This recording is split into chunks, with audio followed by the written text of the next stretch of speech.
नमस्कार, मैं श्वेता और आप देख रहे हैं आपका अपना चैनल द इंडिया मूव्स। भारतीय राजनीति में एक बार फिर बयानबाजी ने माहौल गरमा दिया है और इस बार मुद्दा बना है एआईएमआईएम प्रमुख असदुद्दीन ओवैसी का वे बयान, जिसमें उन्होंने कहा था कि एक दिन भारत में हिजाब पहनने वाली बेटी भी प्रधानमंत्री बनेगी। ये बात सुनते ही बीजेपी की ओर से तीखी प्रतिक्रिया आई और राज्यसभा सांसद सुधांशु त्रिवेदी ने ओवैसी पर सीधे सवाल दाग दिए। उन्होंने पूछा कि दुनिया में कई मुस्लिम देशों में महिलाएं प्रधानमंत्री और राष्ट्रपति रह चुकी हैं, तो उनमें से कितनों को आपने बुर्का पहने देखा है? और यहीं से ये बहस सियासत, धर्म और महिला सशक्तिकरण और प्रतीकात्मक राजनीति के बड़े मुद्दे में बदल गई। त्रिवेदी ने उदाहरण गिनाते हुए कहा कि बांग्लादेश में बेगम खालिदा जिया और शेख हसीना दोनों लंबे समय तक प्रधानमंत्री रही, लेकिन वे कभी बुरखे में नजर नहीं आई। पाकिस्तान की पहली महिला प्रधानमंत्री बनर्जी भुट्टो भी बुरखा पहनकर राजनीति नहीं करती थी और दुनिया के सबसे बड़े मुस्लिम आबादी वाले देश इंडोनेशिया की पूर्व प्रधानमंत्री मेघावती सुकर्णो पुत्री को भी किसी ने बुरखे में नहीं देखा। ऐसे में ओवैसी का हिजाब को लेकर सपना क्या सिर्फ भावनात्मक अपील नहीं है? बीजेपी सांसद ने तंज कसते हुए कहा कि प्रधानमंत्री बनने का सपना फिलहाल सपना ही रहने वाला है और अगर ओवैसी वाकई मुस्लिम महिलाओं के सशक्तिकरण को लेकर गंभीर है तो पहले अपनी पार्टी की राष्ट्रीय अध्यक्ष किसी हिजाब पहनने वाली महिला को बनाकर दिखाए, तब बात में दम नजर आएगा। आगे देखिए उन्होंने और कुछ क्या कहा है। जनाब असदुद्दीन ओवैसी ये कह रहे हैं तो मैं उनसे पूछना चाहता हूं कि कई देशों में मुस्लिम महिला प्रधानमंत्री रही हैं, बुरके में कितनों को देखा है? बगल में बांग्लादेश का मुद्दा चल रहा है, बेगम खालिदा जिया और शेख हसीना, इसमें से कितनों को बुरके में देखा? पाकिस्तान में बेनजीर भुट्टो, कितनों को बुरके में देखा? टर्की में तांसु सिलर और विश्व के सबसे बड़े मुस्लिम देश इंडोनेशिया की महिला प्रधानमंत्री मेघावती सुकार्णो पुत्री, क्या बुरके में देखा?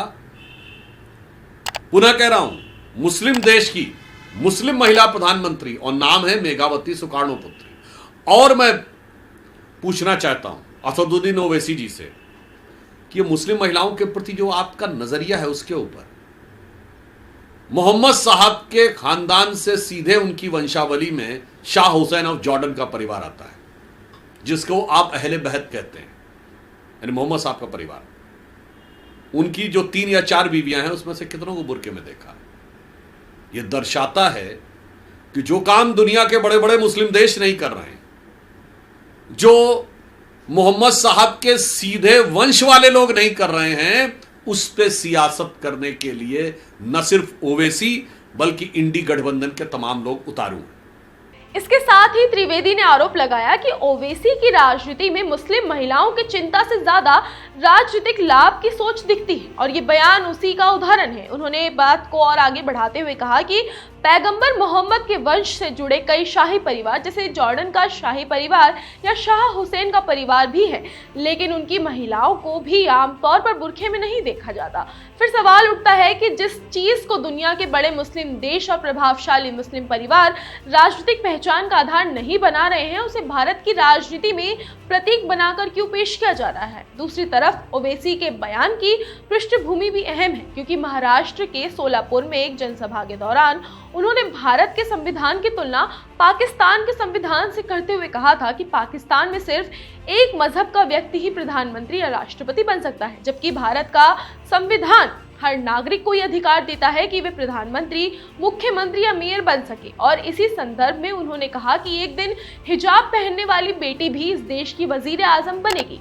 ओवैसी का कहना था कि शायद वे दिन आने तक वे और उनके समर्थक जिंदा ना हो, लेकिन नफरत की राजनीति ज्यादा दिन नहीं चलेगी। अब सवाल यही है, क्या ये बयान महिला अधिकारों और समावेशी लोकतंत्र की उम्मीद का प्रतीक है या फिर एक खास वर्ग को साधने की राजनीतिक रणनीति? क्या हिजाब को पहचान के तौर पर आगे बढ़ाना महिलाओं की आजादी को मजबूत करता है, उन्हें एक दायरे में बांध देता है? बीजेपी से तुष्टीकरण और प्रतीकात्मक राजनीति बता रही है, जबकि ओवैसी से संविधान में मिले बराबरी के अधिकार का सपना कह रहे हैं। इस पूरी बहस ने एक बार फिर देश को सोचने पर मजबूर कर दिया है कि असली मुद्दा क्या है, महिलाओं का सशक्तिकरण, धार्मिक पहचान या फिर चुनावी राजनीति? आप क्या सोचते हैं? क्या भविष्य में भारत किसी भी पहचान से ऊपर उठकर नेतृत्व चुनेगा या ऐसे बयान सिर्फ सियासी बहस तक ही सीमित रह जाएंगे?